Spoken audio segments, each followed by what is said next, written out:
सोचिए, एक हंसी मजाक से भरी शाम, और अचानक एक ही पल में वो आपकी जिंदगी के सबसे खौफनाक अनुभव में बदल जाए तो। आज हम एक ऐसी ही सच्ची मानी जाने वाली घटना के बारे में बात करने वाले हैं। जगह थी एक पुश्तैनी हवेली, मौका था जश्न का, और वहां आ धमके 3 बिन बुलाए मेहमान, जिन्होंने उस रात वहां मौजूद हर किसी की रूह कपा दी। ये सिर्फ एक लाइन नहीं है, बल्कि उस रात की हकीकत है। एक फैमिली डिनर जहां ठहाके गूंजने चाहिए थे, वहां चीखें गूंजने वाली थीं। ये कहानी हमें याद दिलाती है कि कभी-कभी सबसे भयानक सपने वो नहीं होते जो हम बंद आंखों से देखते हैं, बल्कि वो होते हैं जो हम खुली आंखों से देखते हैं। तो कहानी की शुरुआत होती है एक जश्न से। एक बड़ा सा जॉइंट फैमिली अपनी पुश्तैनी हवेली में इकट्ठा हुआ था। लेकिन ये हवेली सिर्फ यादों का घर नहीं थी, बल्कि कुछ ऐसे राजों की पहरेदार भी थी जिन्हें कभी बाहर नहीं आना चाहिए था। सबके हंसने बोलने के बीच भी हवा में एक अजीब सा भारीपन था। ऐसा महसूस हो रहा था मानो हवेली खुद सांस रोके हुए किसी अनहोनी का इंतजार कर रही हो। और यही उस खौफनाक रात का पहला इशारा था। वक्त हो रहा था रात के 2:30 बजे का।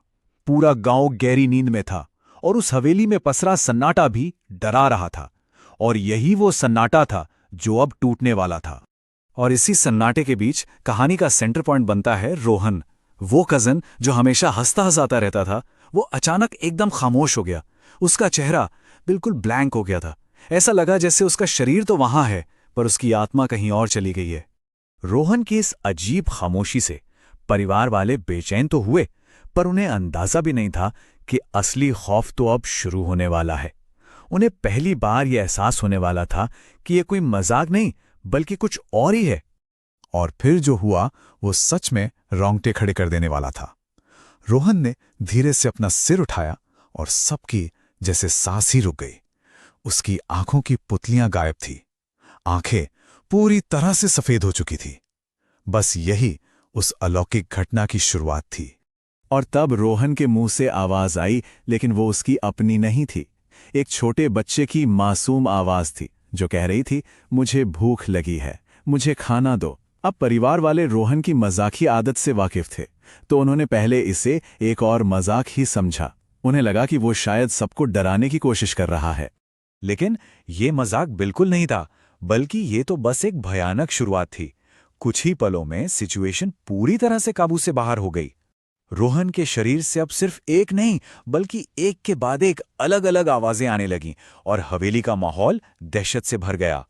अचानक उस बच्चे की मासूम आवाज गायब हो गई और उसकी जगह ली एक बूढ़े आदमी की भारी गुर्राती हुई आवाज ने। वो आवाज कह रही थी, ये जमीन मेरी है, मैं तुम सबको यहीं दफन कर दूंगा। ये आवाज नफरत और गुस्से से भरी थी, और इस धमकी ने वहां मौजूद हर किसी की रूह कंपा दी। और जब सब इस खौफ से उभर भी नहीं पाए थे कि एक तीसरी आवाज आई। इस बार एक औरत की मीठी लेकिन बेहद डरावनी आवाज, जो किसी पुराने टूटे हुए वादे की बात कर रही थी। वो वादा क्या था ये कोई नहीं जानता था, पर उस आवाज की मिठास में जो धमकी घुली थी वो जानलेवा थी। अब मामला सिर्फ आवाजों का नहीं रहा था। रोहन का शरीर भी पूरी तरह से उन आत्माओं के कब्जे में था। वो एक जानवर की तरह कच्चा मांस खाने लगा। उसमें इतनी ताकत आ गई थी कि 4-4 लोग मिलकर भी उसे पकड़ नहीं पा रहे थे।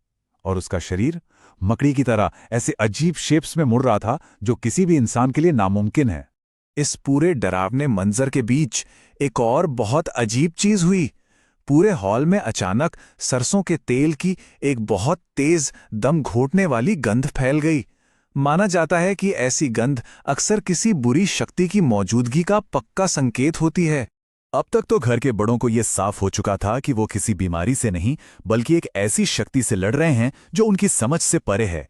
जब सारे रास्ते बंद हो गए तो उन्होंने हताश होकर मदद के लिए गांव के एक जाने माने तांत्रिक को बुलाया।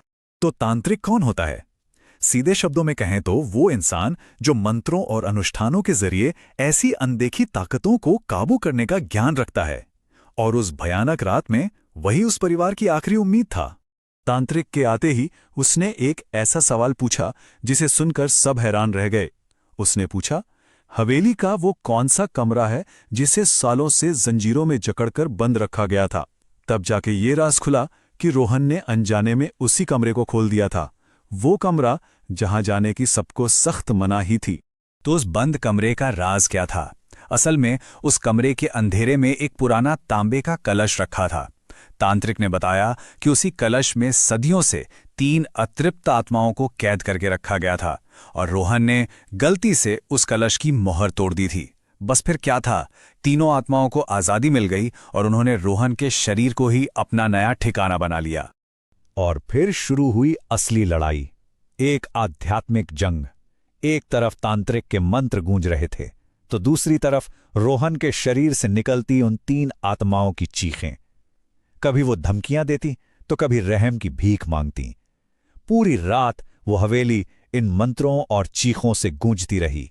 ये खौफनाक रात आखिरकार खत्म तो हुई, लेकिन अपने पीछे एक ऐसी चेतावनी छोड़ गई जिसे वो परिवार शायद ही कभी भूल पाए। चलिए देखते हैं कि इस कहानी का अंजाम क्या हुआ। कहते हैं जैसे ही सुबह की पहली किरण ने हवेली के अंधेरे को चीरा, रोहन का तड़पता हुआ शरीर एकदम शांत हो गया और वो बेहोश होकर जमीन पर गिर पड़ा।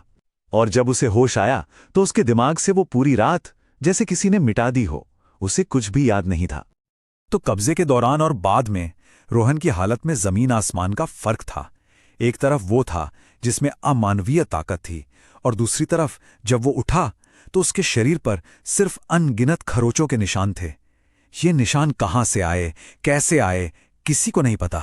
यही उस भयानक रात के इकलौते सबूत थे। और इस पूरी घटना ने उस परिवार को एक बहुत कड़ा सबक सिखाया। वही सबक जो शायद उनके बड़े बुजुर्ग हमेशा से कहते आए थे कि कुछ दरवाजे हमेशा बंद रहने के लिए ही बने होते हैं। हर पुरानी जगह के अपने राज होते हैं और उन राजों का सम्मान करना ही समझदारी है। और ये कहानी हमें भी एक सवाल के साथ छोड़ जाती है। हमारे अपने घरों में, हमारे परिवारों में ऐसे कितनी बंद दरवाजे होते हैं, है ना?